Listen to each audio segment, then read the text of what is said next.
আসসালামু আলাইকুম viewers, black take বিডির পক্ষ থেকে আপনাদের সকলকে স্বাগত।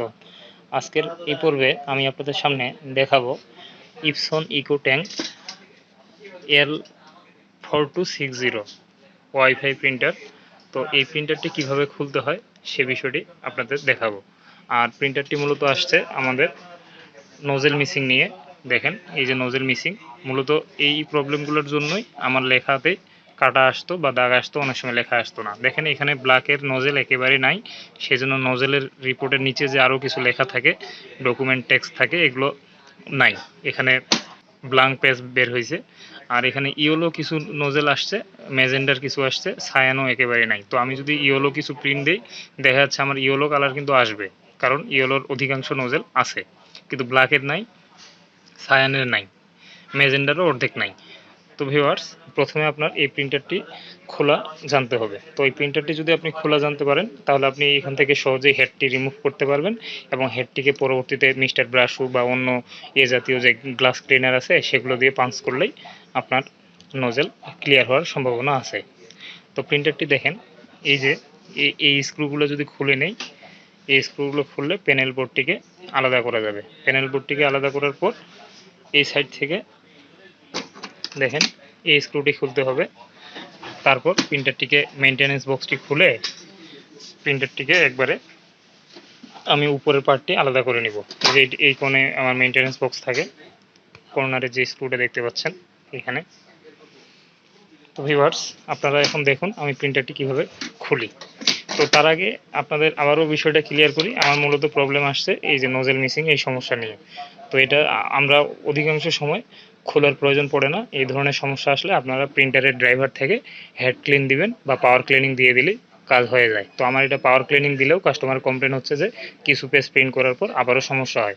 তো আমার হেডটিকে ভালোভাবে ক্লিন করার দরকার, সেই সাথে ট্যাঙ্কের মধ্যে যদি কিছু বাবল থাকে সেই বাবলগুলো রিমুভ করতে হবে। তো এই পর্বে আপনারা প্রিন্টারটি কিভাবে খুলতে হয় সেই জিনিসটি দেখুন।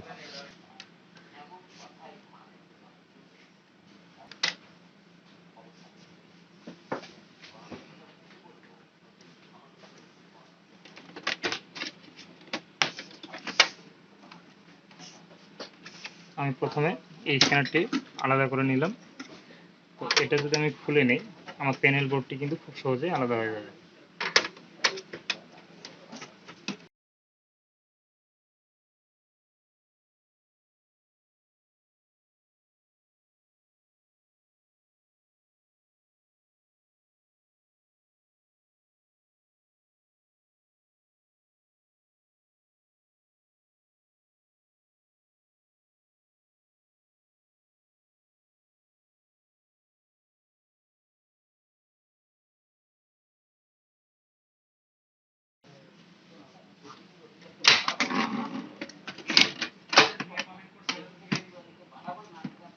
আমি উপরের ক্যাপটিকে খুলে নিব।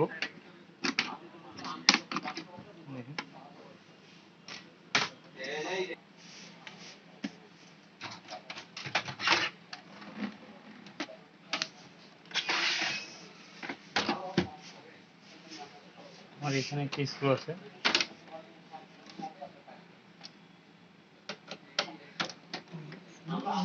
দুইটা স্ক্রুর জন্য খোলা যাবে।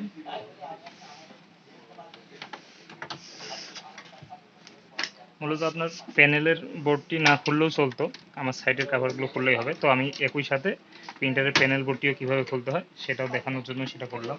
আপনারা চাইলে ডুপ্লেক্স ইউনিটটা খুলে আলাদা করে রাখতে পারেন। এটা আমার duplex unit, both side page print করার জন্য এটা ব্যবহার করা হয়। এই যে খুব সহজে আলাদা হয়ে গেল।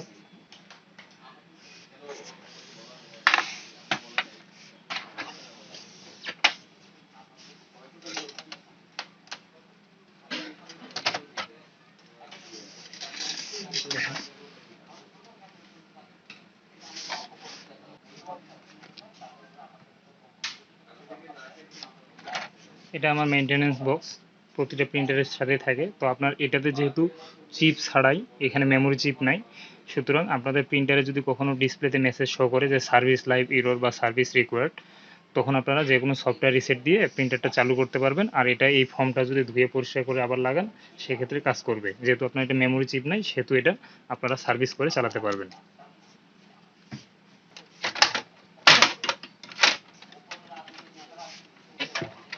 খুলতে হবে।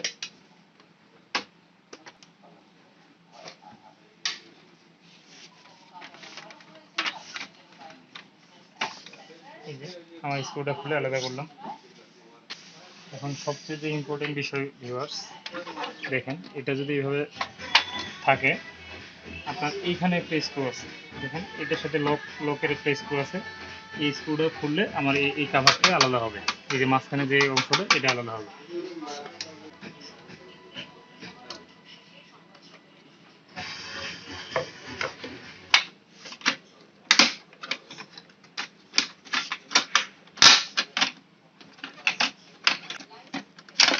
দেখেন একটা স্ক্রু খুলে এই কাভারটি আলাদা করলাম। এইমাত্র গেল লঞ্চে 2টা বাজে।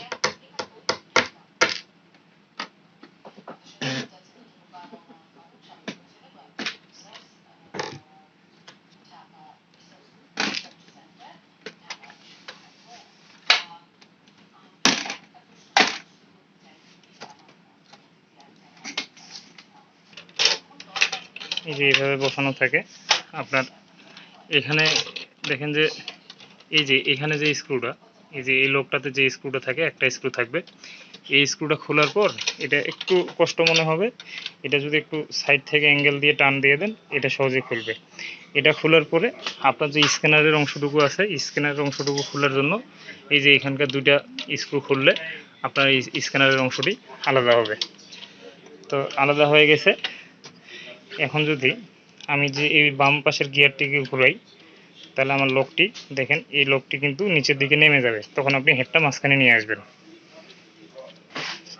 আমি একটু চাপ দিলাম, হেডটা যেহেতু এটার সাথে অ্যাটাচড গায়ে লাগেছিল, সুতরাং এটা বাম পাশের গিয়ারটি ঘোরানোর পরেও হেডটাতে লাগেছিল বিধায় নিচে নামতে পারতো না।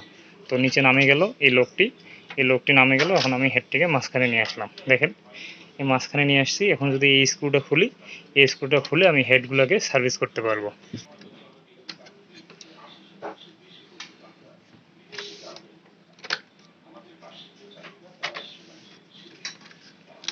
বাকি কাজগুলো সেম, অন্যান্য প্রিন্টারগুলোতে যেভাবে কাজ করেন ঠিক সেভাবেই করতে হবে। মূলত এই নোজেল মিসিংটা হেডের কালির জনিত কারণে হয়, অথবা হেডের সমস্যা থাকলে হয়ে থাকে। অনেক সময় আপনার এই ইঞ্চ সিস্টেমের কারণেও হয়ে যায়। ইঞ্চ সিস্টেমের পাম্প ঠিক মতো কাজ না করলেও এই সমস্যাটা হতে পারে। তো দেখেন আমি কিন্তু হেডটি সহজেই রিমুভ করতেছি।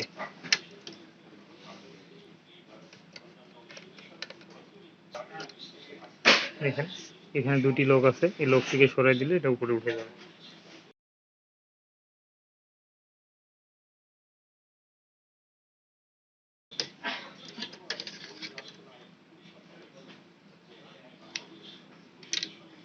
আপনারা চাইলে এই কাভারটিকে খুলে আলাদা করতে পারেন। তো এটা আপনাদের জন্য একটু কঠিন মনে হবে, এই কালো অংশটুকু খুলে আলাদা করা যায়। তো আমি ভিডিওটি সংক্ষেপ করার জন্য ওদিকে গেলাম না, শর্টকাটে আপনাদের দেখানোর চেষ্টা করতেছি। দেখেন আমি হেডটি কিন্তু খুললাম। এখন আমি যদি পাঞ্চ করি, পাঞ্চ করলে কিন্তু আমার কাজ হয়ে যাবে।